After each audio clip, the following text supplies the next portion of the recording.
조갑제 TV 시청자 여러분 안녕하십니까? 2025년 12월 9일 새벽 4시 21분입니다. 이제 장동혁 국민의힘 대표의 윤어게인 노선에 대한 비판이 경상도 지역의 영향력이 큰 국회의원들 가운데서 나오고 있습니다. 지난 주말에는 창원 출신인 윤한홍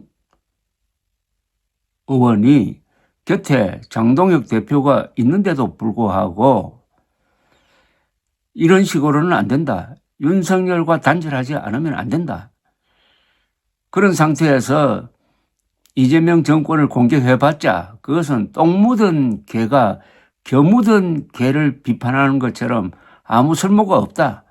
이런 식의 노선은 오히려 이재명 정권이 좋아하는 것이다. 라는 취지의 이야기를 했습니다. 그리고 어제는 국민의힘 최다선 의원인 육선인 주호영 국회의원, 현재 국회 부의장입니다. 부의장이 윤석열 전 대통령은 폭정을 거듭했고 탄핵 사유가 충분했다 라면서 당의 노선을 바꿔야 된다고 이야기했습니다. 이분 또한 대구 출신입니다. 그러니까 경상도 지역 장동혁 대표의 지지 기반이라고 자신이 생각하는 그 지역에서 큰 변화가 일어나고 있습니다. 주호영 의원은 어제 대구 경북 중견 언론 모임인 아시아 포럼 20일 정책 토론회에서 내가 같이 일한 대통령에 대하여 폭정이라는 단어를 쓰는 것 자체가 마음이 무겁다라면서도 계엄도 마찬가지고 야당 대표를 전혀 만나지 않는 상태로 정치를 해온 것은 잘못이라면서 작심 비판을 했습니다. 이어서 당시 야당 대표이던 이재명 민주당 대표와의 만남을 3번이나 제안했지만 거절당했다. 의대 정원 문제는 그렇게 하면 안 된다고 2번이나 직접 건의했다라고도 했습니다. 비상계엄에 대해서는 요건에도 안 맞는 계엄을 했으니 탄핵당할 이유로 충분하다라면서 계엄을 선포한 이유로는 한동훈 전 대표가 김건희 특검을 찬성할 것을 우려했기 때문으로 본다고 분석을 했습니다. 이분은 판사 출신입니다. 또 주호영 의원은 장외 집회를 고집해 온 장동혁 대표의 행보에 불만을 드러내며 윤어게인 세력과 거리를 둘 필요가 있다고 비판을 했습니다. 자기 편을 단결시키는 과정에서 중도가 도망간다면 그것은 잘못된 방법이라고 생각한다. 그래서 지금처럼 윤어게인 냄새가 나는 그런 방법은 맞지 않다. 당내에는 반발이 많이 일어나고 있는 이런 상황이다. 그것이 이번 주 의총이나 이런 데를 통해서 드러날 확률이 있다라고 말했습니다. 2026년 지방선거에 대비하기 위해서는 하루빨리 당의 방향성을 바꿔야 한다고 했는데 12월이 대략 20일 남았지만은 2026년 지방선거 민심을 얻을 수 있는 모드로 확 바뀌지 않으면 연초에 그것을 시작하면 늦다라고 지적을 했습니다.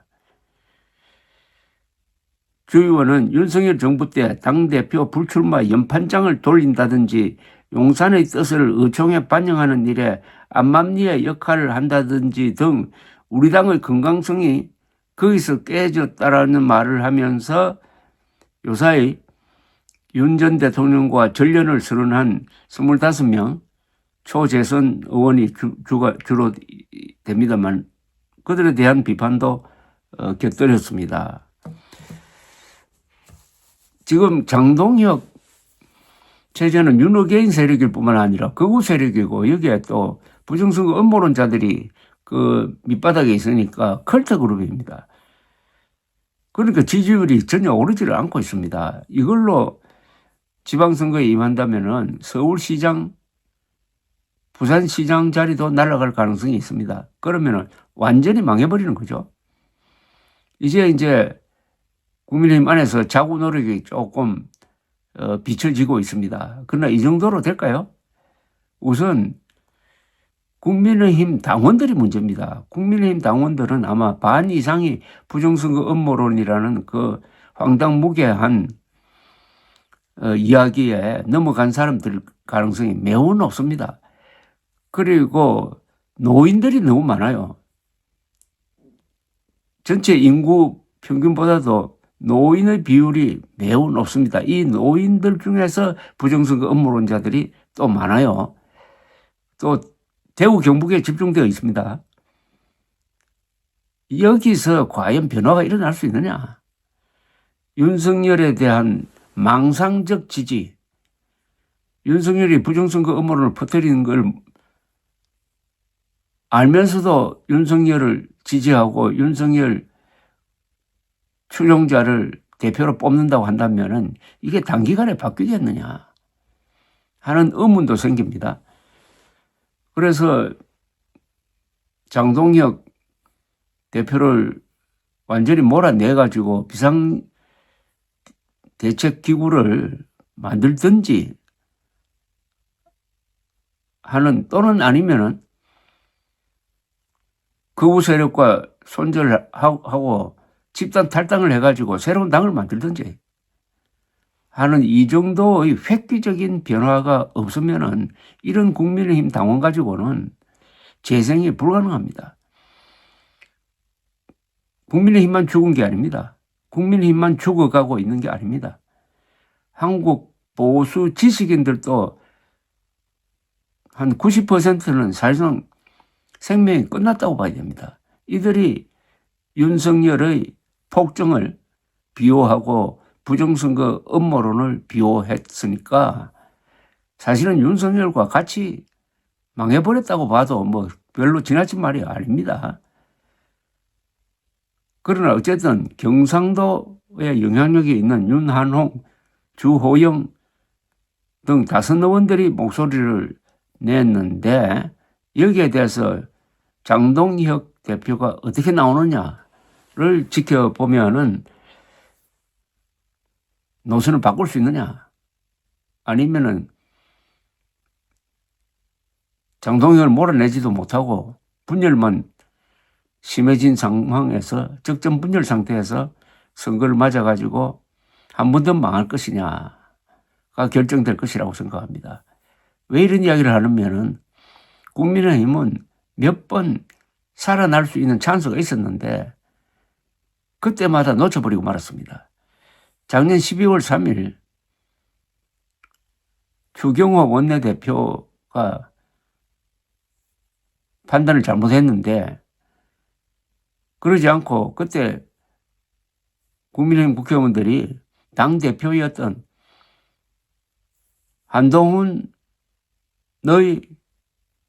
지휘 아래 대거 적어도 한 60명 이상이 비상계엄령 해제에 찬성을 했더라면은 윤석열과 관계를 끊을 수 있었을 것입니다. 그리고 윤석열이 탄핵 소추된 다음에 이제는 안 되겠다 해가지고 노선 변경을 할 수 있었습니다. 그렇게 하지 않고 계속 윤석열 옹호를 한다면서 극우 세력과 손잡고 관저로 몰려가서 체포를 반대하기도 했습니다. 4월 4일 헌법재판소가 윤석열을 국민 신임 배반자로 규정해가지고 파면했습니다. 헌법 위반을 인정을 했습니다. 이때 윤어게인이 아니라 한동훈 전 대표를 대통령 후보로 만들었다면 아마 선거에서 이겼을 가능성이 있습니다. 그런데 윤석열 세력인 김문수 후보를 선출함으로써 그 대통령 선거는 하나만한 선거가 돼버리고 그렇게 됐습니다. 그런데 지고 나서도 또 저 극단 극우가 뒷받침하는 대표를 뽑아놓으니까 오늘 이런 상황이 온 겁니다. 극우는 중도를 잡지 못합니다. 모든 선거는 중도가 결정합니다. 이런 바보짓을 연달아 한 국민의힘이 과연 스스로 힘으로 살아날 것이냐. 서로 분란만 생겨가지고 치고받고 하다가 결국 공멸하고 그래야 새로운 제대로 된 보수 정당을 만들어내는 그런 밑거름이 될 것이냐는 예단하기가 어려운데 일단 지금의 국민의힘, 지금입니다. 지금의 국민의힘은 죽어야 합니다. 지금의 국민의힘, 즉 장동혁 극우 컬처 국민의힘은 일단 죽어야 됩니다. 그 죽는 방법이 여러 가지가 있죠. 비상대책위원회를 만들어가지고 이 당권파를 바꿔버린다든지 아니면 분당한다든지 아니면 누가 뭐 새로 당을 바깥에서 만든다든지 등등 여러 가지 방법이 있습니다. 아니면 그냥 지금대로 가가지고 지방선거에서 완전히 망한 다음에 국민의힘이 해체되어 버린다든지 등등 이런 상태 장동혁 체제의 국민의힘은 존재할 이유가 없습니다. 모든 정당은 이념 결사체여야 합니다. 그런데 존재할 논리가 없으면은 그건 패거리에 지나지 않는 겁니다. 감사합니다.